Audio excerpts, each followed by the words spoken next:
Hi everybody. Almost ఇప్పటికి అందరూ hit 3 reviews అన్ని చదివేస్తూ ఉంటారు. నాని చాలా వరకు ప్రమోట్ చేసి చాలా హోప్స్ పెట్టుకున్న మూవీ హిట్ 3. హిట్ సిరీస్లో ఇది థర్డ్ మూవీ. ఈ మూవీ డీటెయిల్స్లోకి వెళ్తే, నాని మొదటి నుంచి మనకి చాలా ప్రామిసింగ్ యాక్టర్. తన కెరీర్ని అష్టాచంతో మొదలుపెట్టి అలా మొదలైతే మంచి బ్లాక్ బస్టర్ అందుకొని మెల్లిగా 100 crores సినిమాల్లోకి చేరాడు. కానీ నాని మొదటి నుంచి మనకి న్యాచురల్ స్టార్గా పక్కింటి అబ్బాయిగా ఉండే పెర్ఫార్మెన్సెస్, లవ్ స్టోరీస్, చాలా కొంచెం సున్నితమైన అంశాలతో ఉండే మూవీస్ చేస్తూ వచ్చాడు. బట్ తెలుగు ఇండస్ట్రీలో ప్రతి హీరోకి ఉండే ఆలోచన, ప్రతి అభిమానికి ఉండే ఆలోచన యాక్షన్ మూవీస్ చేస్తే కానీ మనం ఒక నెక్స్ట్ లీగ్లోకి వెళ్ళామనే ఆలోచన నానిలో కూడా వచ్చి ఉండొచ్చేమో. అందుకే తను రెగ్యులర్గా ఈ కమర్షియల్ జోన్లోకి, యాక్షన్ జోన్లోకి రావడానికి ట్రై చేస్తూనే ఉన్నాడు. మొదటిసారి తను పైసా వసూలు అనే మూవీలో ట్రై చేశాడు. అది అంతగా హిట్ అవ్వలేదు. తర్వాత వచ్చి చూస్తే కృష్ణ విరాజ్ అది యుద్ధంలో కూడా మళ్ళీ ట్రై చేశాడు. తర్వాత మళ్ళీ టక్ జగదీశ్ ఇలాంటి వాటితో కూడా ట్రై చేశాడు. శ్యామ్ సింగరాయ్లో కొంతవరకు తన ఈ యాక్షన్ సిరీస్లో ఉండే తన సత్తాన్ని చూపించుకోలేడు. తర్వాత మేజర్ లీగ్ అనేది మనకి దసరాతో స్టార్ట్ అయింది. అది సరిపోదా సరవరంతో నెక్స్ట్ లెవెల్కి వెళ్ళింది. నెక్స్ట్ వచ్చి ప్యారడైజ్ కూడా ఇదే కోవలో చాలా భారీ స్థాయిలో యాక్షన్ ని, వైలెన్స్ ని కూడిన ఒక మూవీని ప్లాన్ చేయబోతుందో తెలుస్తుంది. ఇంకా హిట్ 3 విషయానికి వస్తే, శైలేష్ కొలను చాలా హిట్ ఫ్రాంచైజింగ్ చేసి ఉన్నాడు. మొదటిది యశ్వంత్, నెక్స్ట్ అడ్విసేట్స్తో, ఇప్పుడు థర్డ్ నానితో ప్లాన్ చేస్తున్నాడు. బట్ ఈ మూవీ చూసుకొస్తే మొదటి రెండు వాటికి ఉన్న డిఫరెన్స్, మూడో దానికి ఉన్న డిఫరెన్స్ ఏంటంటే, మొదటి రెండు మెయిన్ సస్పెన్స్ థ్రిల్లర్స్ గా ఉంటే, ఇది సస్పెన్స్ ఆల్మోస్ట్ మనకి చాలా ఎర్లీగానే రివీల్ అయిపోయినా ఆ మూవీ అనేది కంటిన్యూ అవుతుంటది. మెయిన్ క్రైమ్ థ్రిల్లర్ గా ఉండింది. క్రైమ్ థ్రిల్లర్ లో మనకి ఎక్కువగా ఆల్రెడీ అది ఎవరైతే మనకి సస్పెక్ట్ ఉన్నాడో ముందే తెలిసినా కూడా మనకి ఆ నెక్స్ట్ ఏం జరుగుతుందో ఒక థ్రిల్లింగ్ యాక్షన్ సిరీస్ లో మాత్రం ఇది సాగింది. ఈ మూవీ విషయానికి వస్తే, ప్లాట్ విషయానికి వస్తే, అర్జున్ సర్కార్ రోల్ లో నాని కనిపిస్తాడు. మనకి యాజ్ యూజువల్ గా సాయి కుమార్ నుంచి మొదలైన ఇది ట్రెండే. ఒక హానెస్టీ కాప్, నిజాయితీ కలిగిన కాపు, చాలా సీరియస్ గా ఉంటాడు, చాలా రస్టిక్ గా ఉంటాడు, రూడ్ గా ఉంటాడు, వైలెంట్ గా ఉంటాడు, ఒక రకమైన అబ్యూజివ్ లాంగ్వేజ్ తో ఉంటాడు. అలాంటి ట్రెండ్ అనేది సాయి కుమార్ తో స్టార్ట్ అయింది. అది ఎప్పటికీ కంటిన్యూ అవుతుంది. మనం చాలా సినిమాలు చూసినట్లయితే ఇన్వెస్టిగేషన్ టీమ్స్ లో కానీ, ఇలాంటి సీరియస్ మూవీస్ లో కానీ ఉండే కాప్స్ చాలా సీరియస్ ఉంటారు. దాన్ని కూడా ఏమాత్రం కూడా డివైడ్ అవ్వకుండా అదే ఫార్ములాను పాటించినట్టుగా మనకు కనిపిస్తుంది.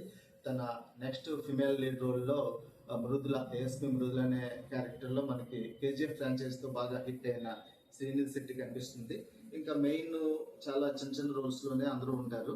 ఇంకా విలన్ రోల్ లో మనకి నార్త్ ఇండియన్ రాజేంద్ర సింగ్ అనే వ్యక్తి కనిపిస్తాడు. బట్ టోటల్ గా సినిమా విషయానికి వస్తే, ఒక డిఫరెంట్ మెథడ్ లో పీపుల్ ని కిల్ చేస్తా, ఒకే ప్యాటర్న్ లో కిల్ చేస్తా, వాటిని ఒక డార్క్ వెబ్సైట్స్ లో మనకి అప్లోడ్ చేసే ఒక బేసిక్ థీమ్ లో ఈ మూవీ స్టార్ట్ అవుతుంది. డార్క్ వెబ్ అంటే మనకి రెగ్యులర్ వెబ్ కాకుండా, మనకి డార్క్ వెబ్ లో మనకి human trafficking, organ trafficking, next ఈ మనీ లాండరింగ్, ఈ డ్రగ్స్ సెల్లింగ్, అమ్మాయిలు అబ్యూజ్ చేయడము, ఒక భయంకరమైన నేరచరిత కలిగిన విషయాలన్నీ కూడా ఈ డార్క్ వెబ్ లో జరుగుతుంటాయి. యూజువల్ గా ఏజెన్సీస్ టెస్ట్ చేయలేదు అంటే, అలాంటి ప్లాట్ లో ఒక గ్రూప్ ఆఫ్ పీపుల్ దీన్ని ఆర్గనైజ్ చేస్తూ ఈ టైప్ ఆఫ్ కిల్లింగ్ చేస్తూ ఉంటారు. సో మనకి ప్రతి వ్యక్తి ఒక 2 మర్డర్స్ చేయడంతో ఆ డార్క్ వెబ్ లో ఒక ప్రత్యేకమైన గ్రూప్ లో చేరడం జరుగుతుంది. సో తిను కూడా అలాంటి ఒక ప్యాటర్న్ ఆఫ్ మర్డర్స్ చేసి ఆ గ్రూప్ లో చేరతాడు. అప్పటి నుంచి తనకి ఆ గ్రూప్ మీద, ఆ యొక్క గ్యాంగ్ మీద ఒక అవగాహన కలుగుతుంది. దాన్ని ట్రేస్ చేసే విధానంలో మనకు ఆల్మోస్ట్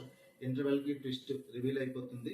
తర్వాత నుంచి ఏం జరిగింది, వాళ్ళు నిజంగా పట్టుకోగలిగాడా, వాళ్ళని చేయగలిగాడా అనే విషయంలోనే ఎక్కువగా ఈ సినిమా సాగుతుంది. బట్ ఈ సినిమా విషయానికి వస్తే, ఈ సినిమా ఎప్పుడు కూడా మిమ్మల్ని అద్భుతమైన థ్రిల్లింగ్ మాత్రం తీసుకెళ్ళదు. ఇదే ఈ సినిమాలో మెయిన్ లోపం. మెయిన్ లోపం అంటే, మనకి సినిమా నెక్స్ట్ ఏమవుతుందని ఒక కొంత ఇంట్రెస్ట్ అయితే వస్తుంది, కానీ అంత థ్రిల్లింగ్ అనిపించదు. మెయిన్ ఇంట్రెస్టింగ్ థింగ్ ఏంటంటే, రియల్ లొకేషన్స్ లో చాలా వరకు షూట్ చేయడం.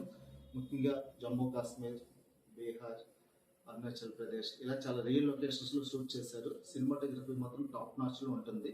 మిక్కీ జే మేయర్ మనకి హ్యాపీ డేస్ లాంటి సున్నితమైన మ్యూజిక్ ఇచ్చిన, ప్రేమ కథలకి మ్యూజిక్ ఇచ్చినట్టు మిక్కీ జే మేయర్ నుంచి ఈ సినిమాలో చాలా వైలెన్స్ దానికి సపోర్ట్ చేస్తా వచ్చే ఒక రకమైన థ్రిల్లర్ కి సపోర్ట్ చేసి ఒక మంచి మ్యూజిక్ అయితే తను ప్రొవైడ్ చేశాడు. ఎడిటింగ్ నీట్ గానే ఉంది, లొకేషన్స్ బాగున్నాయి. మెయిన్ కలర్ మిక్సింగ్ కానీ, ఎక్కువగా ఈ సినిమా అంతా నైట్ టైంలోనే జరుగుతుంది. Colour mixing, cinematography, sound mixing ఇవన్నీ కూడా చాలా టాప్ నాచ్ లో ఉన్నాయి. ఇంకా నాని పెర్ఫార్మెన్స్ వస్తే ఎప్పటిలాగే నాని ఈ రోల్లో కూడా చాలా మెరుస్తాడు. మెయిన్ ఈ సినిమా అంతా మనకి చెప్పాలంటే సినిమాలో పెద్ద ఎంగేజింగ్ విషయాలు లేకపోయినా, అద్భుతమైన విషయాలు లేకపోయినా నానినే మనల్ని అలాగా చివరి వరకు సీట్లో ఉండేటట్టుగా చేయగలిగే ఒక మెయిన్ ఇంపార్టెంట్ ఫ్యాక్టర్. ఇంకా మిగతా రోల్స్కి వస్తే అందరూ కూడా బాగానే చేస్తారు. కానీ ఒక విషయానికి వస్తే నాని ఒక ప్రత్యేక జోనర్లో ఉన్నాడు. మిగతా తెలుగు హీరోలకి కానీ సౌత్ ఇండియా హీరోలకి కానీ తను ఒక మూవీని సెలెక్ట్ చేసుకుంటే ఒక టిపికల్ ఒక స్టోరీ ఉంటుందని, ముఖ్యంగా యూత్కి, ఫిమేల్స్కి, ఈవెన్ కిడ్స్కి కూడా తను ఎంటర్టైన్ చేస్తాడని ఒక నమ్మకం ఉండింది. బట్ అలాంటి జోనర్ నుంచి ఒక సేఫ్ జోనర్ నుంచి తను ఒక రిస్క్ జోనర్కి వస్తున్నాడు. బహుశా ఆ సినిమాలో కూడా 2-3 డైలాగ్స్ ఇవి సపోర్ట్ చేసినట్టు ఉంటాయి. ఒకటేంటంటే, ఇప్పటి వరకు మంచివాడిని జనాలు నమ్మి మోసపోయారు, అది కాదని ఇప్పుడు నిజం తెలుస్తుంది అంటాడు. ఇంకొక డైలాగులో ఆల్మోస్ట్ డైరెక్ట్ గానే ఒక అటాకింగ్ డైలాగ్ ఉంటుంది, నా కెరియర్ మొదటి నుంచి వింటున్నాను, నువ్వు ఎదగలేవనే విషయాన్ని అని అంటాడు. ఈ రెండు చూస్తే ఏంటంటే, నేను కేవలం ఈ అష్టజమ్మ అలా మొదలైంది, లేకపోతే నాని గ్యాంగ్ లీడర్ ఇలాంటి చిన్న చిన్న సినిమాలే కాదు, పెద్ద పూల్లో మూవీస్ చేసి నేను చాలా కమర్షియల్ హిట్ కొట్టగలనే ఒక ఆలోచన తనకు వస్తుంది. బట్ అలానే తను ఎవరిని రిస్క్ లో పెట్టట్లేదు. ఎందుకంటే ఈ మ్యూజిక్ ప్రొడక్షన్ అంతా కూడా వాల్ పోస్టర్ సినిమా అనే తన ఓన్ ప్రొడక్షన్ మీద సాగింది. బట్ మెయిన్ ఇంపార్టెంట్ క్వశ్చన్ ఏంటంటే, ఈ మూవీ వెళ్ళాక మళ్ళీ ఎట్టి పరిస్థితుల్లో బోర్ కొట్టిస్తుంది. మొదటి నుంచి ఎంగేజ్ చేస్తుంది, చివరి వరకు బాగుంటుంది.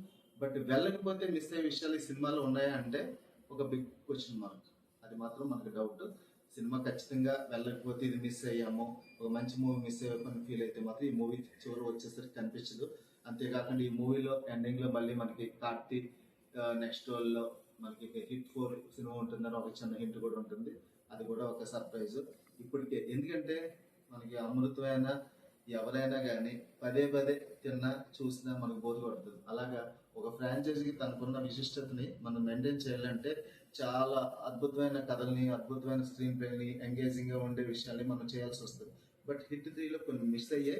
మోస్ట్ ఆఫ్ ది శైలేష్ కోలను తనకున్న ఇంటెలిజెన్స్ ని అయితే రిటర్న్ లోని డైరెక్షన్ లో చూపించాడు. కానీ చాలా చిన్న చిన్న డీటెయిల్స్ కూడా చాలా జాగ్రత్తగా తీసుకున్నాడు. ఎందుకంటే ఆర్గాన్స్ తీసే విధంగా అసలు ఆర్గాన్స్ దేనికి ఫంక్షన్ అవుతాయి, ఎక్కడ కటింగ్ చేయాలి, ఇలాంటి మెడికల్ నాలెడ్జ్ లేదా టెక్నాలజీ, ఇంజనీరింగ్ అన్ని కూడా ఇలాంటి అన్ని కూడా బాగా యూజ్ చేసుకోగలిగాడు. తనలో ఆ బ్రిలియన్స్ అయితే ఈ మూవీలో కనిపిస్తుంది. కానీ మెయిన్ కథకు వస్తే మాత్రం చాలా సింపుల్ లైన్.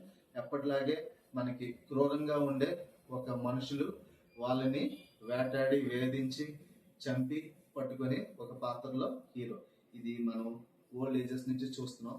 ఇంకా సైకోపాథిక్స్ ఇప్పుడున్న సమాజంలో ఎక్కువ అవడానికి కారణం రొటీన్ గా అన్ని దొరకడం, ఫుడ్ కానీ కంఫర్ట్ కానీ ఇవన్నీ దొరకడంతో నెక్స్ట్ లెవెల్ ఆనందం ఏం దొరకాలనే విషయాల్లో చాలా మంది ఈ యొక్క విపరీతమైన మనసుతో కలిగి ఉంటున్నారు. అలాంటి సైకోపాత్రని వేటాడి వాళ్ళని చంపే ఒక బలమైన పోలీస్ పాత్రలో, డస్టిక్ పాత్రలో నాని అయితే ఖచ్చితంగా మెరిశాడు. తన యాక్టింగ్ లో మాత్రం ఎట్టి బస్సులో మనం ఎటువంటి లోపాన్ని వెతకలేము, డైరెక్షన్ లో కూడా వెతకలేము. ఏ డిపార్ట్మెంట్ ఆ డిపార్ట్మెంట్ ఈ మూవీ మొత్తాన్ని హైలైట్ గా ఉండేటట్టు చేస్తుంది. అలాగని అద్భుతమైన మూవీ అయితే కాదు, కానీ వెళ్ళినప్పటికీ మీరు ఎందుకు వచ్చామనుకునే మూవీ కూడా కాదు. సో మీరందరూ ఈ రివ్యూని ఎంజాయ్ చేశారని నమ్ముతూ